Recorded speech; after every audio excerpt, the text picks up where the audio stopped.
Audio Jungle.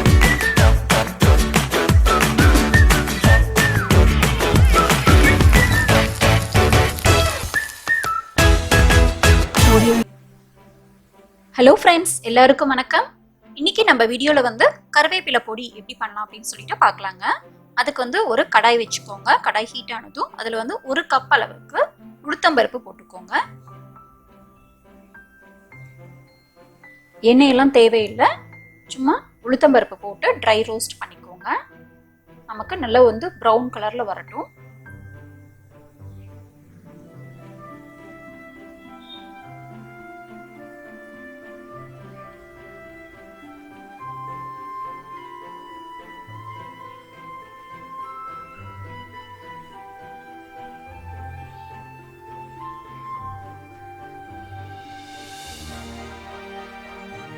இப்போ எல்லாருக்கும் ரொம்ப ப்ராப்ளம் என்ன அப்படின்னா முடி கொட்டுறதுங்க. இந்த கருவேப்பிலை பொடி நீங்க ரெகுலரா ஒரு சாதத்துல எடுத்துக்கிட்டீங்க அப்படின்னா கண்டிப்பா முடி கொட்டுறது கம்மியாகும்.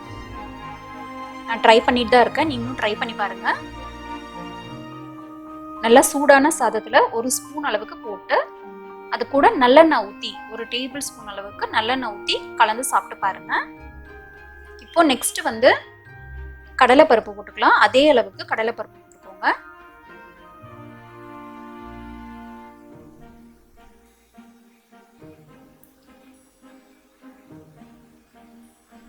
அதையும் நல்லா ஃப்ரை பண்ணிக்கோங்க.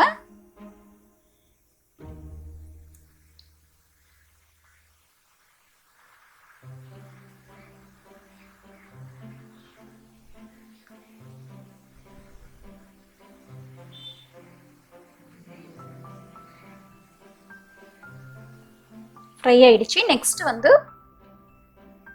1 டேபிள் ஸ்பூன் அளவுக்கு எண்ணெய் விட்டுக்கோங்க. எண்ணெய் விட்டுட்டு அதுல 1 முழு பூண்டு போட்டுக்கோங்க. உரிச்சிட்டு, தோல் உரிச்சிட்டு.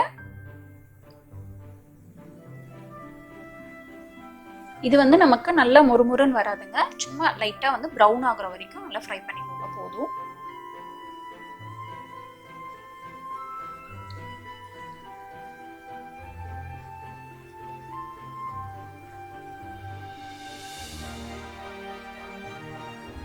இது நீங்க பசங்களுக்கும் டெய்லியும் கொடுக்கலாம், ரொம்ப நல்லது. நல்லெண்ணெயும் ரொம்ப நல்லது, அதனால நல்லெண்ணெய் யூஸ் பண்ணி கொடுங்க.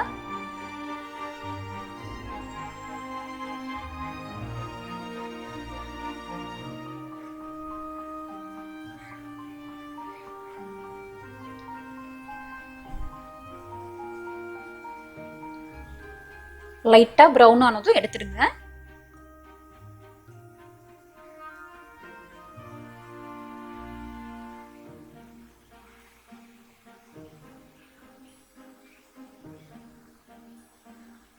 இப்போ அதே பேன்ல நம்ம கருவேப்பிலை போட்டுக்கலாம். நல்லா ஒரு 2 கையளவுக்கு எடுத்துக்கோங்க ஃபுல்லா. இது நல்லா வாஷ் பண்ணியாச்சு. நீங்க வாஷ் பண்ணி ஒரு துணியில காய வச்சாலும் சரி, ஈவினிங் வரைக்கும் காய வச்சுட்டு அதுக்கப்புறம் கூட நீங்க இந்த மாதிரி ஃப்ரை பண்ணிக்கலாம். இல்லை அப்படின்னா அப்பயே வாஷ் பண்ணி கூட நீங்க ஃப்ரை பண்ணிக்கலாம். நமக்கு ஃப்ரை பண்ண அந்த ஈரம் எல்லாம் போயிடும். பாருங்க, இது கொஞ்சம் லைட்டா ஈரமா தான் இருக்கு. இருந்தாலும் ஃப்ரை பண்ண நல்லா நமக்கு ஈரம் எல்லாம் போயிடும்.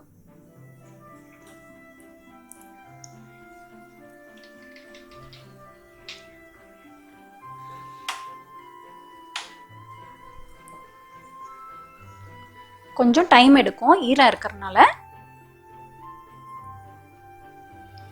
இல்லைன்னா நீங்க ஒரு துணியில வீட்டுக்குள்ளேயே காய வச்சு அதுக்கப்புறம் கூட நீங்க ஃப்ரை பண்ணிக்கலாம்.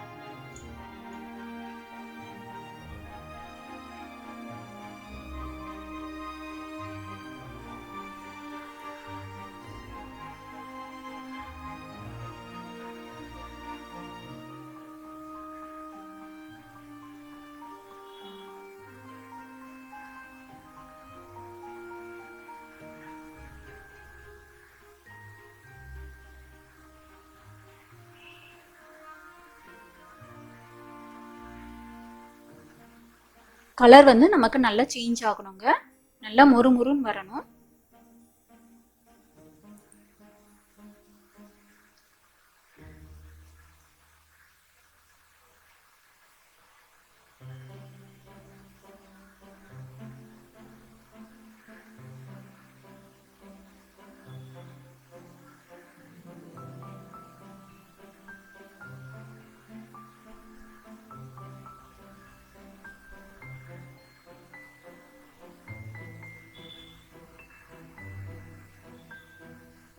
நல்லா ஃப்ரை ஆயிடுச்சு. இந்த மாதிரி தொட்டு பாருங்கள். இன்னும் கொஞ்சம் வந்து ஃப்ரை ஆகணும். ஈரமாக தான் இருக்கிற மாதிரி இருக்குது.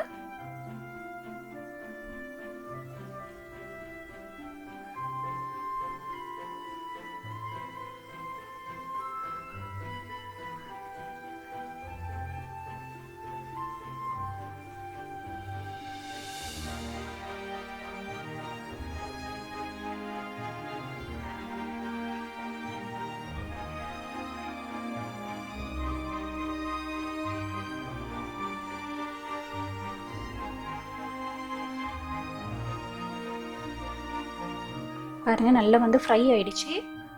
கலர் எல்லாமே வந்து சேஞ்ச் ஆகிடுச்சு. இந்த மாதிரி கையில் எடுத்து நம்ம இந்த மாதிரி பண்ணி பார்த்தோம் அப்படின்னா நல்லா வந்து நமக்கு சவுண்டு காட்டணும். இப்போ இதை வந்து ஒரு பிளேட்டில் போட்டு நல்லா ஆற வச்சு நம்ம அரைச்சிக்கலாம்.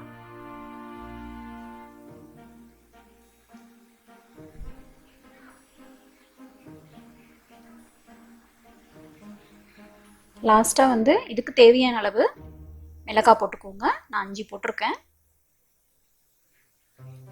லைட்டாக வந்து ரோஸ்ட் பண்ணிவிட்டு எல்லாமே ஆற வச்சு நம்ம பொடி பண்ணி சாதத்துலேயோ இல்லை இட்லி தோசைக்கோ வந்து தொட்டு சாப்பிட்டுக்கலாம். நல்லெண்ணெய் ஊற்றி 1 வீக் வந்து ட்ரை பண்ணி பாருங்கள். கண்டிப்பாக வந்து முடி கொட்டுறது வந்து கம்மியாகும்.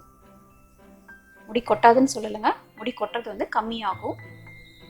ரெகுலராக எடுத்துக்கிட்டீங்க அப்படின்னா முடி கொட்டாமல் கூட இருக்கலாம். அதனால் கண்டிப்பாக ட்ரை பண்ணி பாருங்கள்.